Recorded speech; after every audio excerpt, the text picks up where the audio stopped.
bakunzi dukurikiranye kuri uyu muyoboro Haleluya Amina TV, ndabashuhuje mu izina rya Yesu Kristo. Reka dusangire ijambo ry'Imana nk'uko bisanzwe, ariko niba utubonye ari ubwa mbere wibuke gukora subscribe ndetse utange na komenti na share, nta kosa urabukoze, kugira ngo uko tuzajya dushyiraho ijambo ry'Imana kuri uyu muyoboro ujya uhita ubona videwo mu ba mbere.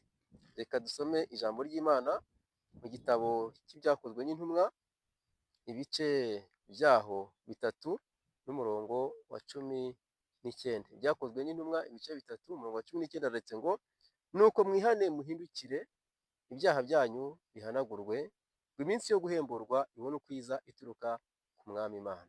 Subiremo, nuko mwihane muhindukire, ibyaha byanyu bihanagurwe, kugira ngo iminsi yo guhemburwa ibone ukwiza iturutse ku mwami Imana.